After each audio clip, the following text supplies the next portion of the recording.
Hey, welcome to this week's edition of Houston Football Central as we come to you from the Valente School of Communications here on the campus of the University of Houston alongside head coach Major Applewhite. I am Kevin Eschenfelder. Good to welcome you in. And I'd love to be talking about a victory, but I guess on the bright side, it's few and far between that we're talking about a loss, 27-24 loss to Texas Tech. It's different than what a lot of these guys have been going through this week. What's your message to the players? What was your message after the game?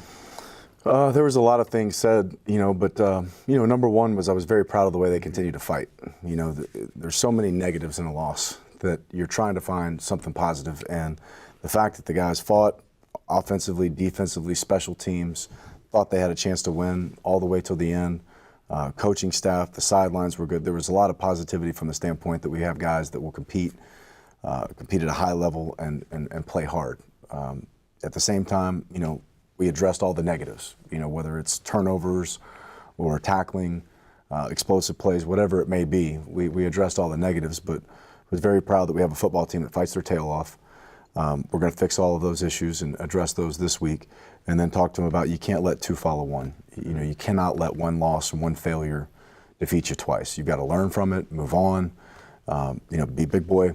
Let's be mature about it. We didn't get our job done as players and as coaches for sure. So let's find out what we did wrong and let's go back and address it and let's put forth a better effort this Saturday and execute. Rebecca Creek, game recap. Houston loses at 27-24. Texas Tech, they got off to a good start in the game and it was pushing the rock uphill. It's a double-edged sword because it's not a difficult team, it seems as though, because they go so fast to be able to come back from. You guys fought to the very end. You scored at the very end of the game. But that said, turnovers, that's something you got to clean up. You turn it over 5 times, and not one was more important than the other. But back at the end of the game when you had a chance to maybe score and they get the football back again, you turn it over again. So it was disappointing, I would imagine, for you in that regard. Absolutely. I mean, disappointing is probably not the word I would use. You had an opportunity to walk away with a minimum of 3 points on a 3rd and 8 in the red zone. Then you have so much time that goes off the clock because we have to put up a 4th down stand. So there's seconds that go off the clock there before we're able to get the ball back and go down and score because of a special teams turnover. So there's a lot of things that we need to improve on, but you're not going to win any games if you turn the ball over 4 times on offense and once on special teams. That's just not going to happen. So we've got to put the guys in a position to not turn the football over, and then when we put them in the right position, not turn it over, they got to execute, or we've got to find different people. The effort was something you liked when you looked at on the film, but another thing I thought too was a positive was you got a good offensive player back for the first time that we've seen him. I know he's been in uniform, but to see De'Aaron King, he can help your team in so many different ways. What you saw from De'Aaron in this game?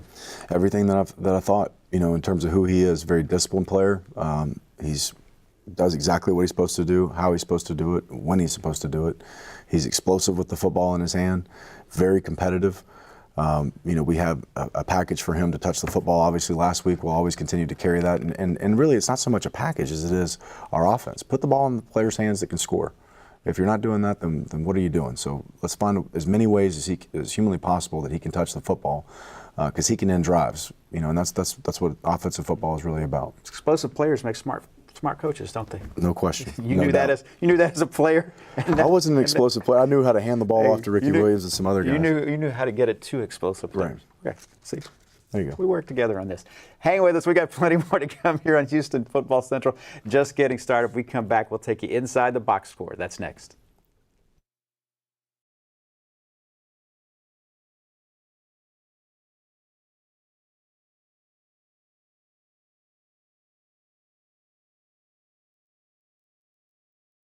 Houston Football Central is brought to you by TDECU, your credit union. Academy Sports and Outdoors, the right stuff for Texas since 1938. By Rebecca Creek Distillery, Rebecca Creek, fine Texas whiskey, Texas in a glass. By Coca-Cola. By the Texas Department of Transportation, plan while you can.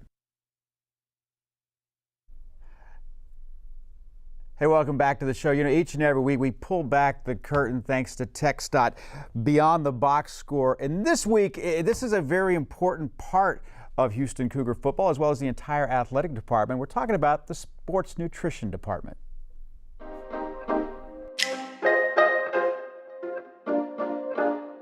a recipe for improving an athlete's performance is equal parts training and equal parts nutrition. Today, we're getting the inside scoop on nutritional counseling, health education, and athletic recovery. All these are mixed together to create a successful sports nutrition department. So part of my responsibilities is I make sure that the athletes have the education and resources that they need to really perform at their best level, both in the classroom and on the field. So that means for certain teams, I help with writing menus, with their training table meals and team meals, and kind of work with operations on their travel logistics and, what are they eating and when. And I also work with teams on individual educations. So I'll sit down with them and explain, based on your sport, what do you need to know, and kind of break down this massive topic, nutrition, and kind of help them make it more applicable to what they're doing. So a lot of specialists say that a healthy diet is 20% training and 80% diet.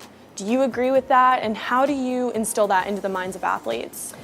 Nutrition is a huge component. It really needs to complement your training. If they don't go hand in hand, it's not nearly as effective. So that's really how you get the maximum potential out of these athletes, is you pair their appropriate training with the appropriate nutrition. And again, we do that by providing the resources. We try to take some of the thinking out of it. When they're in season and so busy, you try to just make sure, they walk into something and they can't make a bad choice. So you're implementing these demos, these monthly demos here in the Cougar Cafe. Tell us a little bit about those and what your goals are with that. So one of the biggest challenges, just coming to college, is learning how to do all of this on your own. Maybe you never cooked before, or you don't really kind of know what's going on in terms of food and how to prepare it and make sure it's safe for you. So we try to implement these basic life skills. Food is something you're gonna have to do for the rest of your life at least 3 times a day. So we really try to work with athletes to make sure they have what they need to do that. So yesterday we made red beans and rice. It's really cheap, it's really easy, and it's something that you can stretch for a lot of people on a very small budget. So where can we find you on game days? So on game days, you'll typically find me on the sidelines. So I'm in there passing around things, if an athlete's cramping or needs a little boost, we pass out chews and stuff like that. You'll also find me in the tunnel setting up halftime, so it's ready for grab and go whenever the athletes come in. And then you'll also find me setting up the post game. So let's talk about the diet of a football player leading up to the game, whether it be an away game or home game, and post-game meals. Tell me a little bit about that. Okay, so football teams, when they travel, are usually pretty ritualized. They'll have the same pregame meal everywhere you go. So it's just working with hotels to make sure they understand what the menu's like and, making sure it's appropriate portions. That's probably one of the biggest things. Football players eat at least twice, if not more, than what the average human eats. So it's making, the chef aware of, you have to prepare substantially more food than normal. And then also with, doing postgame, you also, when you try to make those choices, it's, okay, first off, what's best for their performance? What do they need after they just played a 4-hour game? What does that really look like? And then it's also, what do the players want to eat? They just won. It's an exciting time. So you try to give them something a little more fun from time to time. Depending on the time of day, I'll also kind of fluctuate. If it's an early game, I'll try to do something a little more lean, whereas if it's a really late night game, this is the last thing they're going to eat. They're probably not going to get something else after. So we'll be looking for you out there. I'm hungry now, so maybe we can whip something up before I get out of here. Allison, thank you so much for sitting down with us. Thank you.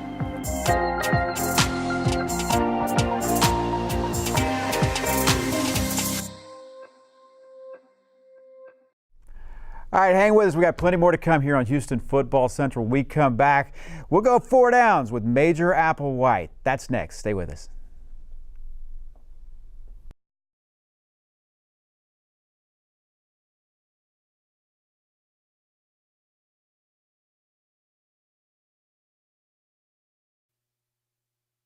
And Shimanek back to pass, throws over the middle, and that one is intercepted at the 45-yard line, at the 50, at the 45. Terrell Williams at the 40, near side at the 35, and he's knocked down there. And there's going to be a face mask at the end of this play as well, as Terrell Williams takes it back to the 35. Williams with his first interception of the season. Well, Terrell Williams providing us with our Wingstop play of the game, and we rejoined now by head coach Major Applewhite. Time now to step through the last week's game, our Academy Sports and Outdoors 4 downs. Coach, let's start with first down. And I know it's disappointing, but a 16-game home winning streak comes to an end.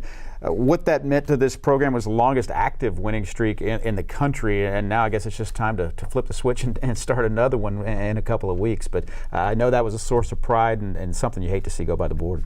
Yeah, I mean, it is what it is. I know I hate that cliche as well, but we play Temple on Saturday, so we can't sit there and dwell on it. It's it's frustrating, it's aggravating, but let's turn that failure into motivation to go play a good Temple team and get a win on the road. Is that a challenge for a head coach to know that you got it, man? Kids think about so many different things, and you got to flip the switch, because if you can't let one loss beat you twice. I know it's an old saying, old coach is saying, but you can't let one beat you, 1 week beat you 2 weeks. Is that a tough message to get through to guys, or were they pretty quick to purge it? No, our team's competitive. They want to move on to the next one. They want to get ready to go. It probably irritates you more as a coach having to continue to answer those questions throughout the week, because you're more focused on Temple, and you're kind of rehashing it, and instead of focusing on what you need to focus on is the game ahead. But that's part of the gig. You go answer those questions, and you get done with it, and you get right back to work, and you get after Temple. Second down, let's talk turnovers, and this is another one where we go back to last week, and it really flipped the script, because that's what Houston's defense has been doing to opposing offenses for a long time. But you said it before, 5 turnovers, you just can't. You can't win football games. Whether you're playing home, on the road, doesn't matter where you're playing. You can't win football games if you're going to turn it over 5 times. How do you fix that in practice? Do you go through ball security drills? I know you guys. I know you guys do. But the first interception of the ball game, they're dropping 8 men into coverage, and we've just got to have our eyes in the right place and be able to understand that when they drop 8 guys into coverage and you have 5 wide receivers, the odds aren't good. So let's win with our feet. Let's go get 2, 3, 4 yards and play 2nd and 7, 2nd and 6. The interception in the red zone is just a cardinal sin as a quarterback. You never throw across your body late over the middle. You just don't do it. You understand that when you enter into the red zone, you reserve the right to kick. You've got 3 points in your pocket. You walk away with 3 points minimum, but you don't put the ball in jeopardy. Same thing in the pocket. When you're in the pocket, you have 2 hands on the football. And that's what you have to continue to instill as a coach, and demand those things from your players. And if they don't, then you have to put new players in the game that will do what you're asking them to do. All right, let's move on to third down, and Derek King, number 4. We got a chance to see him on the field for the first time here in 2017. Derek looked healthy, and we talked about it earlier in this show. Get the ball in the hands of guys that can make plays, and then that helps everybody out. And I would imagine that's something you're going to be seeing more of as the season goes on. Right. I mean, that needs to be the focus of what you're doing offensively. You shouldn't have an offense. You should have a touch chart. How many times is this guy touching the football? You want to put the ball in explosive guys' hands, competitive guys' hands, dependable guys are going to take care of the ball, and Derek has proven all of those things. So we'll continue to find more ways for him to touch the football at wide receiver. We'll expand on his quarterback package, and we need to use that. All right, 4th down on our Academy Sports and Outdoors 4 downs. Kyle Postma, he comes in late in the game. We've seen him with some great comebacks for this team. Memphis a couple of years ago. What you saw from Kyle Postma and being able to lead the team down the field and score some points late? Well, I was proud of the way that he came in. His mind was right. He was ready to compete and give his team an opportunity to go score and get back in the football game or win the football game. Made some great plays, took advantage. It's not his fault what the defense was doing. Defense was playing very loose, playing more of a prevent, and so he took advantage of it and did exactly what he was asked to do in that point in the game. There's also some times where they're playing the pass. Obviously, they know they're up by 17, and there's some throws in there that are scary throws that we've got to talk about. And hey, I know we score 14 points when you go in there, but there's also, let's be honest about this pass. Let's be honest about this pass. We need to make better decisions, be more careful with the football, even though that drive resulted in 7 points, because as we know, it can go the other way as well. All right, I want to get some Dane Roy stories from you someday. So I've heard there's some good ones. There's some really good ones. There's some good ones. We're going to hear from Dane Roy, the punter from Down Under. That's coming up next. Stay with us.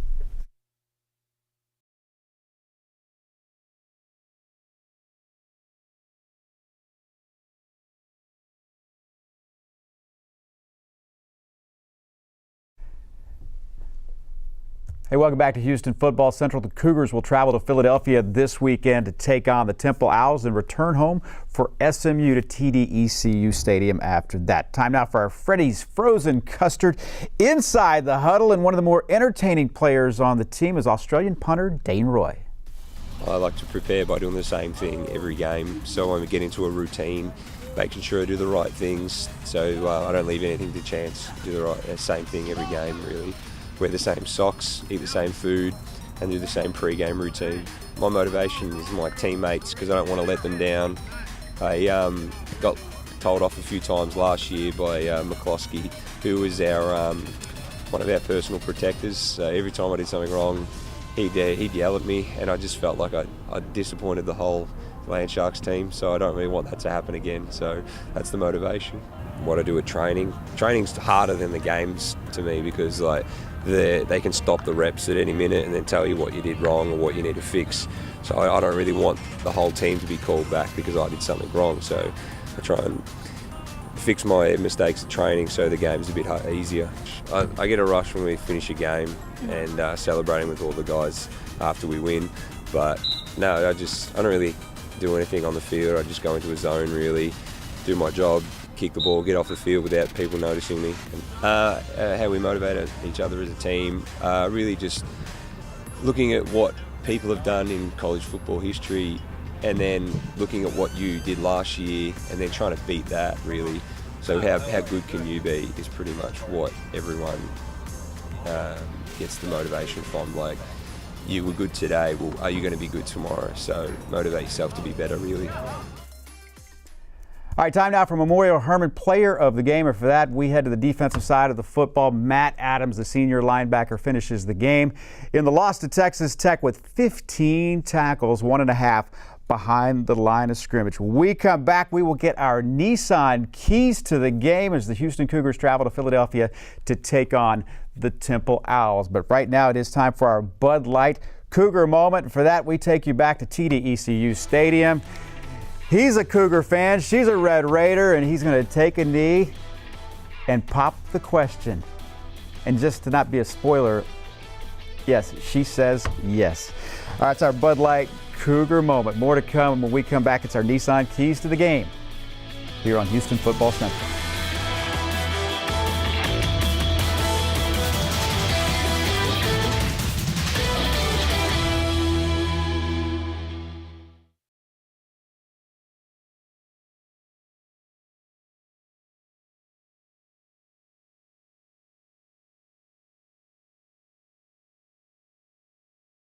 Houston Football Central is brought to you by IBEW Local 716. We take pride flicking on the switch and lighting up the world. By Taco Bell. By Statoil, the power of possible. By Bud Light, proud friend of Houston Athletics, famous among friends. Please enjoy responsibly.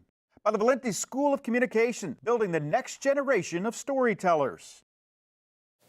Welcome to this week's installment of Keys to the Game. I'm Ted Pardee. The Cougars open up conference play this week against conference foe, the Temple Owls, in the city of brotherly love in Philadelphia. Temple's coming off a Thursday loss to USF, 43-7. This Owl offense is looking for its own identity this week, having used 3 different quarterbacks in the game. The Cougar defense will have to be ready for anything, but I expect that they'll pick up right where they left off, dominating at the line of scrimmage with big plays, all being made by Matt Adams and Ed Oliver. Offensively, the Cougars' keys are different. The Cougars are going to have to figure out what their own focus will be this week and who their quarterback will be. Offensively, the Cougs face the number 8 defense in the conference, but the question is, will the offense bounce back after having its own struggles last week? I know that both Kyle Allen and Kyle Postma will be ready to go, but don't forget about De'Aaron King. He also plays quarterback. Every time he gets on the field, he is a threat, no doubt. So the Cougs have some tricks up their own sleeve here offensively this week. Kickoff this week is at 11 a.m. Central Time. We hope to see you tune in. And for this week's Keys to the Game, I'm Ted Pardee.